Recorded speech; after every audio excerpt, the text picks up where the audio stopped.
Pernah nggak lu dapat pujian setinggi langit, tapi di dalam hati lu justru ngerasa ciut? Lu baru aja dapat nilai tertinggi di kelas. Atau lu baru aja dapat promosi jabatan yang diidamkan banyak orang.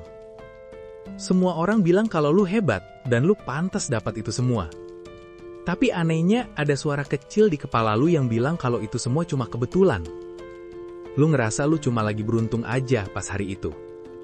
Lu takut kalau suatu saat nanti orang-orang bakal sadar kalau lu sebenarnya nggak jago-jago amat. Lu ngerasa kayak pencuri yang lagi nyamar jadi orang sukses.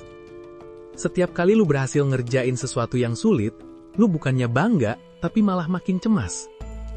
Lu mikir, duh gimana kalau besok gue nggak bisa seberuntung ini lagi? Lu ngerasa lu adalah seorang penipu atau impostor yang tinggal nunggu waktu buat ketahuan. Gue yakin, lu yang ngeklik video ini pasti sering ngerasa lu nggak sepinter yang orang lain pikirin. Lu ngerasa lu udah berusaha keras, tapi lu tetap ngerasa bodoh di depan orang yang lu anggap lebih ahli. Tapi realitanya, lu cuma lagi kejebak dalam permainan mental otak lu sendiri yang sangat licik. Kok bisa gitu?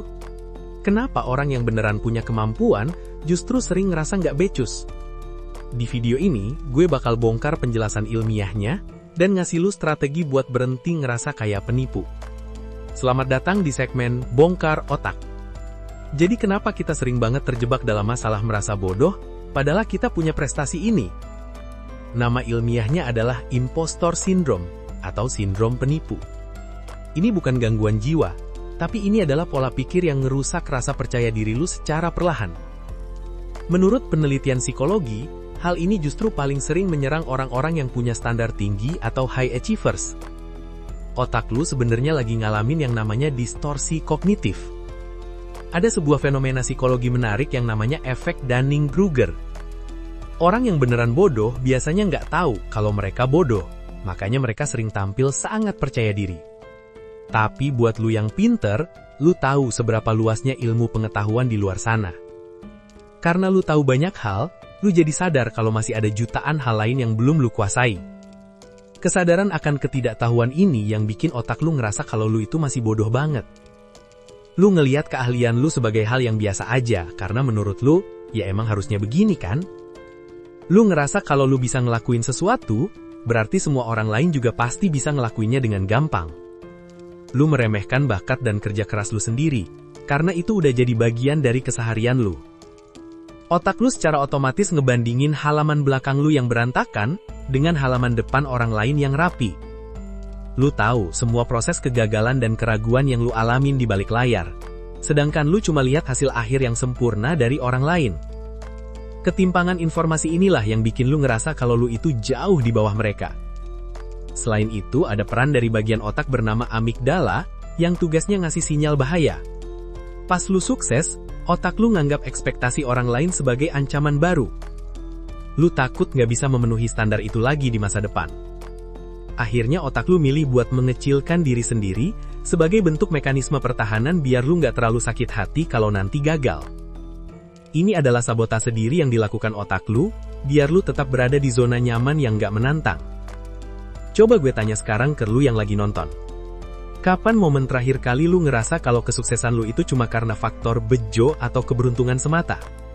Coba tulis di kolom komentar apa prestasi terbesar lu yang sampai sekarang, lu masih susah buat percaya kalau itu hasil kerja keras lu sendiri. Gue mau kita semua sadar kalau perasaan ini sangat umum dialamin sama orang-orang hebat di dunia ini. Bahkan selevel Albert Einstein pun pernah ngerasa begini. Sebelum lu tahu solusinya, lu harus paham dulu kalau perasaan ini nggak bakal hilang total, tapi bisa lu kendalikan. Terus gimana cara kita ngehack sistem ini biar kita bisa bangga sama pencapaian kita sendiri? Langkah pertama yang harus lu ambil adalah melakukan personifikasi suara penipu. Mulai sekarang, tiap kali suara di kepala lu bilang, lu cuma beruntung, atau lu itu cupu, kasih nama ke suara itu. Misalkan kasih nama si tukang fitnah, atau nama konyol lainnya. Dengan ngasih nama, lu memisahkan perasaan itu dari identitas asli lu. Itu bukan suara kebenaran, tapi itu cuma suara dari sisa-sisa rasa takut lu yang lagi teriak. Pas suara itu muncul, lu tinggal bilang, oh, si tukang fitnah lagi berisik, ya udah biarin aja. Langkah kedua adalah pakai strategi log bukti nyakwa. Otak lu itu jago banget ngelupain fakta dan lebih milih ngerasain emosi negatif. Lu harus mulai nyatet setiap pujian kecil atau pencapaian kecil yang lu dapat dalam satu buku khusus atau notes di HP. Jangan cuma diingat, tapi harus ditulis secara fisik. Pas lu lagi ngerasa bodoh, buka catatan itu, dan baca pelan-pelan. Itu adalah data objektif yang nggak bisa didebat sama perasaan subjektif lu yang lagi labil. Data nggak pernah bohong, tapi perasaan lu sering banget nipu lu sendiri. Selanjutnya, lu harus pakai strategi berhenti jadi perfeksionis berbahaya. Kebanyakan orang yang kena impostor syndrome adalah mereka yang ngerasa kalau belum 100% sempurna, berarti gagal total. Lu harus belajar buat menerima kalau cukup baik, itu sudah lebih dari cukup untuk memulai. Terima kenyataan kalau lu nggak harus tahu segalanya buat dianggap kompeten di suatu bidang. Bahkan ahli yang paling hebat pun masih terus belajar tiap harinya. Lu harus berani bilang, gue belum tahu, tapi gue bisa pelajari itu, tanpa ngerasa malu. Mengakui keterbatasan itu bukan tanda kebodohan, tapi itu tanda kalau lu punya growth mindset. Gue tahu, lu mungkin ngerasa kalau lu berhenti ngerasa bodoh, lu jadi orang yang sombong. Tapi percayalah, ada perbedaan besar antara percaya diri dengan sombong. Percaya diri adalah saat lu tahu kemampuan lu, dan lu siap buat berkontribusi lebih banyak. Sombong adalah saat lu ngerasa nggak perlu belajar lagi karena udah ngerasa paling hebat.